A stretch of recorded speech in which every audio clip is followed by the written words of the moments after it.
मतदारांना हेलिकॉप्टर आणण्यासाठी 70,000 कोटी त्यांच्याकडे आहेत. 70,000 कोटी रुपयांचा वापर करून मतदारांना हेलिकॉप्टरने आणणे, विकत घेणे. आता राजकारणाला धंदा समजणाऱ्यांची भाषा अशीच असणार. हे राजकारण समाजसेवेचं व्रत आहे. याच्या धंद्याचा चंदा व्यवसाय आहे. स्वरूप त्यांनी दिला असावा हे त्यांच्या बेताल वक्तव्यावरून दिसते. निवडणूक आयोगाने चौकशी केली पाहिजे, टोकाची भूमिका घेऊ नये, मार्ग काढू असे नाना पटोले बोलले आहे. संजय राऊत यांनी आघाडी धर्म पाळताना सामंजस्याने भूमिका ठेवावी. साक्षगंध होण्यापूर्वी पसंत केले होते. त्यांनी लग्नासाठी का नकार दिला? हुंड्यासाठी जे काही अपेक्षित होतं त्यासाठी चर्चा करायची होती. त्यांनी लग्न तोडलं. आता राणाची भूमिका बदलली. लोक यांना धडा शिकवल्याशिवाय राहणार नाही. ज्याला वैचारिक व्यासपीठ नाही, स्वार्थी, मतलबी, संपत्ती वाचवण्यासाठी, केसेस काढून घेण्यासाठी कधी काय नाव घेते, देवाचे नाव घेतील, उद्या रावणाचे नाव घेतील असे वक्तव्य करण्याची गरज नाही. मात्र निवडणूक आयोग अशा वक्तव्यावर काय करते हे बघावेच लागेल. फक्त विरोधकांकडे बघता का सत्ताधाऱ्यांकडे बघत हे आता दिसेल. देशातील निवडणुकांना निष्पक्ष होतील अशी अपेक्षा आहे. आयोगाने बटीक बनवून काम करू नये अशी स्वाभाविक अपेक्षा आहे. पक्ष म्हटले की मतभेद, गटबाजी आलीही.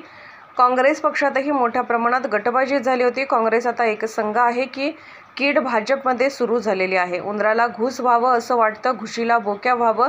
बोक्याला वाटतं की मी त्यापेक्षा चपळ प्राणी होता येईल का? राजकारणात एखाद्याचा काटा काढला की दुसऱ्याचा काटा काढला जातोच. राजकारणात महाराष्ट्रात ही स्पर्धा सुरू झालेली आहे. आता हे काढण्यासाठी दाभण वापरतात की सुई वापरतात हे येत्या काही दिवसात कळेल. मतदारांना हेलिकॉप्टर आणण्यासाठीच तर 70,000 कोटी त्यांच्याकडे आहेत. 70,000 कोटी रुपयाचा वापर करून मतदारांना हेलिकॉप्टरना विकत घेणं. आता राजकारणाला धंदा समजणाऱ्यांची भाषा अशीच असणार. हे राजकारण समाजसेवेचं व्रत आहे की यांच्या धंद्याचा आणि चंद्याचा धंदा आणि धंद्याचा व्यवसाय किंवा त्याला स्वरूप त्यांनी दिलं असावं असं एकूण त्यांच्या या बेताल वक्तव्यावरून दिसतोय. आणि मतदारांना विकत घेण्याच आता या संदर्भात खरं तर निवडणूक आयोगाने चौकशी केली पाहिजे आणि कारवाई केली पाहिजे अशी आमची मागणी राहणार आहे. कोणी द्यावा? आता संघ आणि भाजप काय थोडेच आहे. एका नाण्याच्या दोन बाजू आहेत. बस दाखवायला वेगळं, खायला वेगळं. तर आहेत ते विचारधारा ती मुळात जे आहे ती संघच विचारधारा आहे. देशामध्ये कुठली दुसरी विचारधारा आहे? म्हणूनच तर त्यांचे खासदार घटना बदलण्याच्या गोष्टी करतात. 400 पार इसीलिए चाहिए की घटना हमको बदलना असं म्हणतात. म्हणजे त्यांना मनुस्मृती आणायची आहे आणि संविधान बदलायचं आहे. तर त्यासाठी ते कुठल्याही स्तराला जाऊ शकतील. या देशातली लोकशाही नांदावी असं त्यांना कुठे वाटतं? या देशामध्ये खरं तर RSS विचारप्रणालीचा सत्ता आली. आता देशही त्या गोळवळकर गुरुजींच्या विचाराने चालावा अशी त्यांची भूमिका असावी. जे जहांगीरदार म्हणून आज राजा होण्याच्या गोष्टी करताय. म्हणजे मला वाटतं की पहिले मावळ्याचा सरदार केला, सरदारचा जहांगीरदार केला. आता जहांगीरदारचा राजा होण्याच्या अपेक्षा असतील तर राजा होत असताना ज्यांनी राजा केला आहे त्याच्याच डोक्यावर पाय ठेवून राजा होणं तर जनता थोडीच ठेवणार त्यांना डोक्यावर. ते येणारा काळ कळेल शिवसेना कोण वाचवत आहे. तो शिवसेनेचा विषय आहे. उद्धव ठाकरे वाचवतायत की शिंदे वाचवतायत हे जनता त्याचं उत्तर देत आहे. काल प्रदेशाध्यक्षांनी त्यांची भूमिका, आपल्या पक्षाची भूमिका मांडलेली आहे. प्रदेशाध्यक्ष काल म्हणालेत की आम्ही यावर नक्की मार्ग काढू आणि टोकाची भूमिका कोणी घेऊ नये अशी भूमिका मांडलेली आहे. आता संजय राऊत त्यांची भूमिका थोडी अडमेंट आहे किंवा अग्रेसिव्ह आहे. हे जरा आघाडीचा धर्म पाडताना थोडं सामंजस्याची भूमिका घेतली पाहिजे अशी आमची मागणी आहे.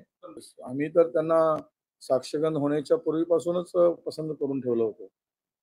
त्यांनी का लग्नासाठी नकार दिला आणि त्यांना जे काही हुंड्यात अपेक्षित होतं चर्चा करायची होती. ती न मिळाल्यामुळे कदाचित त्यांनी लग्न तोडलं असावं.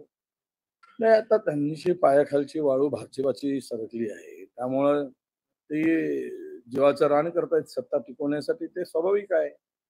आणि तरीही पण जनता त्यांना स्वीकारणार नाही. कितीही सभा घेतली तरी विजय हा महाविकास आघाडी इंडियाचाच होणार आहे. आता मोदींची काही वेव राहिली नाही आणि ऐकायला सुद्धा लोक जातात, पण मतामध्ये काही परिवर्तन होत नाही.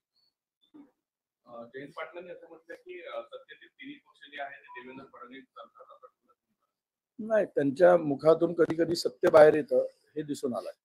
तो एकनाथ खडसे पुन्हा भाजपमध्ये पुन्हा प्रवेश करणार आहे. काय करतील, बिचाऱ्यांच्या गळ्याला एवढा आवडला काय, ते कितीतरी कोटी रुपये त्यांच्यावर रॉयल्टी घेतली. आता जसं संजय सिंगला फसवून बेजार केलं, त्या या वयामध्ये त्यांनाही वाटतं की आता कशाला आपण त्रास अधिक सहन करण्यापेक्षा, आणि त्यामुळे त्यांना जो आता मानसिक त्रास दिला, तर होऊ शकते की कदाचित भूमिका ते बदलू शकतात किंवा बदलण्याची भूमिका घेतली असावी. काय राजकारणात असे आरोप प्रत्यारोप फार होत असतात. काय स्वार्थासाठी हे राजकारण अलीकडे समाजसेवेचं राहिलं नाही, स्वार्थी राजकारण झालं आहे. आणि खरं तर नासवलंय राजकारण या लोकांनी. म्हणजे 5 वर्षापूर्वी त्या राणा कुणाच्या भरोश्यावर निवडून आल्या, आता कशा बोलतात, बजबज बजबज बजबज बोलतात. ते पूर्वी सुद्धा शरद पवार सारख्या ज्येष्ठ नेत्याचा आशीर्वादाने निवडून आल्या, काँग्रेसच्या मतांनी निवडून आल्या होत्या, आणि आता त्यांची भूमिका बदलली. म्हणजे काल ह्या लोकांना कालची भूमिका, आजची भूमिका, हे लोक यांना अशांना धडा शिकवणार, 100% शिकवणार.